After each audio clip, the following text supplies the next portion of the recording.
Hey, Dog Steer Luke here. In today's video we're going over the repair on my Audi A4.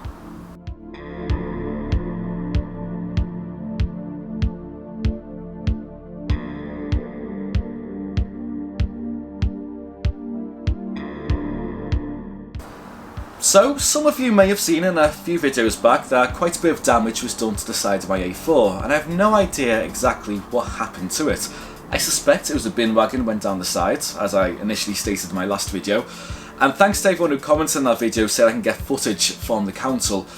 Unfortunately I wasn't able to get footage from the council. I went through all the different tapes and hoops they made me go through and nothing ever came from it. Maybe because it wasn't my council, it was somewhere else in the country and they may just thought they can delay me enough, which they have. But other people also said that it looked like the car had been in motion once it got damaged due to the damage on the wheel. And to be honest, I do agree with you that it does look like the front wheel was spinning at the time. Now I didn't have the keys on me that night, I didn't take them with me, so leave it open to interpretation. I'm not going to go around accusing people. I'm not going to say it's this or say it's that because I have no idea. The fact of the matter is, I'm never going to get to the bottom of it, so I just need to get on with the repair on the car, which is mega frustrating because I did spend a lot of time getting the car up to a good standard. And if this was a car that was worth 5 or 10 grand, I would be really furious. But thankfully, this was a cheap car, and because it was a cheap car, it was also quite cheap to fix. Now, it wasn't worth me going to the insurance company to get this repaired because the insurance premiums would be more than the cost of repairing it myself. So I sourced some parts from breakers yards, and over the last few weeks I've just been putting them on the car and repairing it. Before we get into the video, I just want to talk to you about today's sponsor, which is me. That's right, go and check out my new channel in the description below. And firstly, thank you to everyone who subscribed to it on the last channel. I've got over 400 subscribers already and I don't have a single video on there, so that is very, very humbling, so thank you very much. That's a great start to the channel. I'll be putting the first video up alongside this one, so go and check out now, which is just basically what the new channel is about. But in short, it's a lifestyle channel, deals with personal issues, deals with some of my life, and hopefully we can kind of build a community on there to help one another out. So go and check out if you want, and I really appreciate it. If you haven't subscribed already and you want to see it, just hit the subscribe button on the link in the description below. But back onto the A4 repair. I kind of want to go through this just one panel at a time. So let's start off with the rear door, because that was the first panel I replaced and also the easiest. I went to pick this up a while ago from a local salvage yard. It was £40 and that was a very, very easy panel to replace. It was very simple to remove off the car, so it was just a couple of bolts on the doors, unclip the wiring harness, pull the old one off, stick the old one on, and it pretty much lined itself up perfectly. Now I didn't film this because I thought I was going to get the hang of stuff on this back door and then just film the front door going on so it's nice and smooth for the camera. That didn't quite work out, which I'll get to in a second. But the back door was very straight, but I didn't catch the damage on it when I picked it up. Because it was dirty, it was rainy outside, and I just didn't see the damage to the paintwork on the door. If you look at it in this light, it's actually got like a gold tint to it, and you can feel that this raised rough bits of the paint. So I've got the feeling that the door has been painted at some point in the past, because the car's not meant to have any gold tint to the paint. It's meant to be a very pure silver without any gold to it, and you can see the middle of the door where the paint seems damaged has the gold tint to it. Now I never seen this when it was against the old door on the front because it was all mangled and it wasn't panel to panel, so you didn't quite see the colour transition the same way. But it is very apparent at the moment that the back door is wrong, and unfortunately I think that's going to need to be replaced sometime in the near future. Now onto the front door, which was the one I was going to film sticking on the car. Now I had to go all the way down to Manchester to get that door, but it was a good door and it was worth getting for £65. When I got there, I made a fatal mistake with the door, in the fact that it wouldn't fit in the car for me to transport back to Liverpool. I opened the boot, put the seats down just like the back door was, but the front door was just a bit bigger and there was no way that was going into the car. And thankfully, there was a body shop next door which agreed to stick on the car for £20 there and then, which seems quite reasonable, especially considering it was pissing down with rain and the guy was lying on his back outside. And I probably wouldn't have done that for £20, so for him to do it there and then on demand, I was really appreciative of that, because I would have been up shit creek because I've had this door with no way of getting it back home.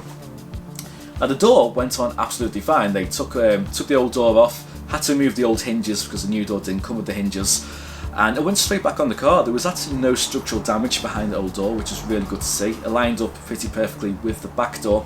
They did have to cut the old mirror off, so the wires got cut, but the old mirror was pretty much knackered. It was smashed to bits and barely worked. I bolted it back on the car just to take it home, but I did need to get a new mirror for it, which I ordered off eBay. All in all, it was £65 for the door, £20 for fitting, and probably another £20 of fuel, so we're looking just over £100 to get the front door on the car, which is still fairly reasonable. Then onto the mirror, which I had to order off eBay, which was £20 delivered. Again, not a bad price considering it's electric and heated, and that went on very easy, especially with the door card off. It was just a case of unbolting the broken mirror from the door, sticking the new mirror on, and feeding the wire down the back channels of the door, taking the speaker out and clipping the wiring harness into the control box on the door. Once that was on, everything worked absolutely fine from the electric mirror switch. That was a nice, easy job to do, and with that done, it was just time to put the door card back on, and everything worked absolutely fine. Everything lined up really nicely, so I was very happy that there didn't seem to be any lasting damage from the accident behind the two doors.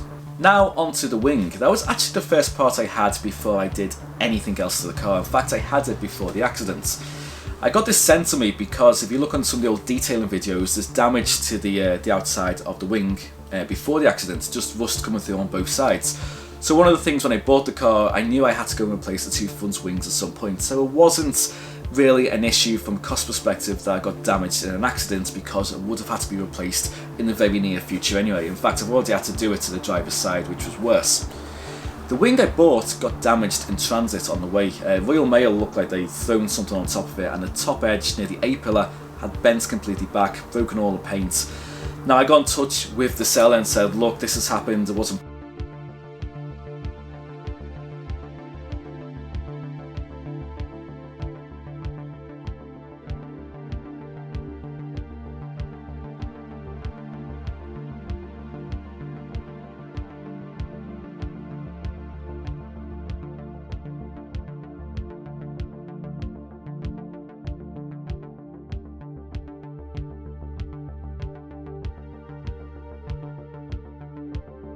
packaged that well. Royal Mail have been rough with it. What can be done about it? And they said, you know what, just keep the money, keep the wing, we'll just give you a refund. I'm guessing they claimed on the postal insurance for that. So the wing was bent back, resprayed with an aerosol.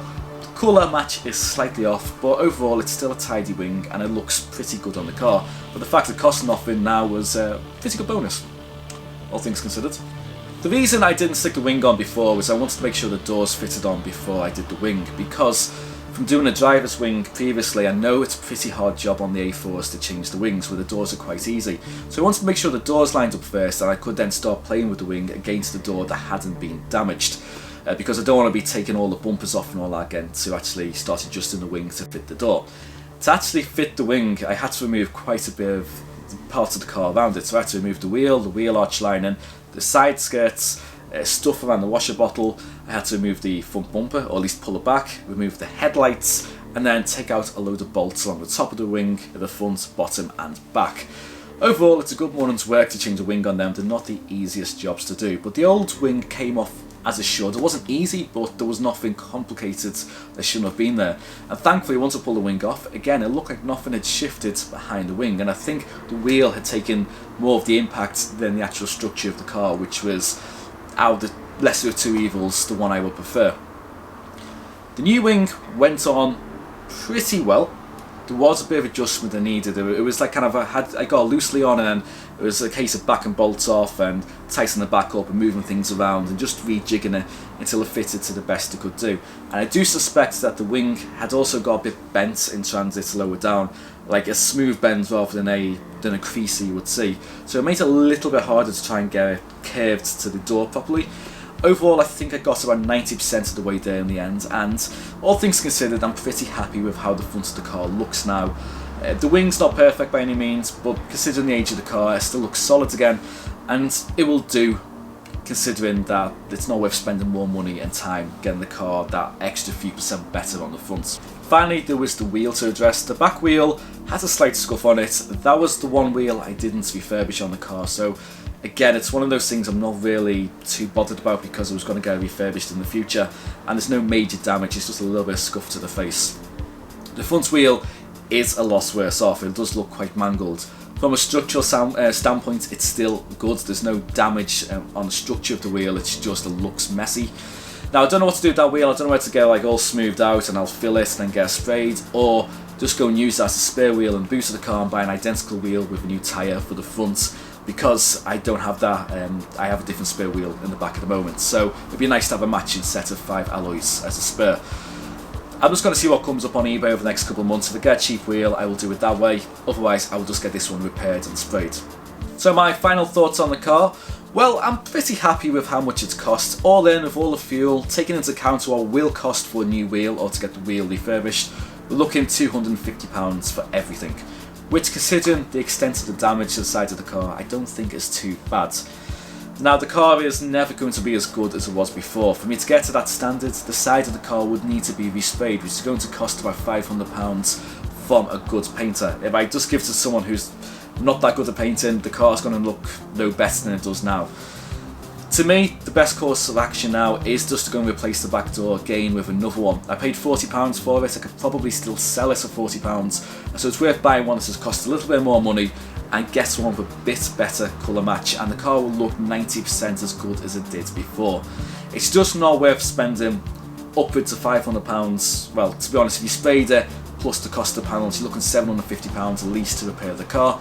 I only paid £750 for the car, so it's not worth spending its value repairing it again. £250 is quite stomachable. I can put up with that. For an old daily driver, it still looks tidier than most 2006 A4 on the road. And that is pretty much what the repair came down to. Anyway, let me know your thoughts in the comment section below, and hopefully with the new videos coming forward, again, a bit more detail and a bit more modification back to the normal stuff. So anyway, thank you very much for watching. If you want to see more content like this, be sure to hit that subscribe button and bell notification icon. But until next time, see you soon, Happy New Year, and take care.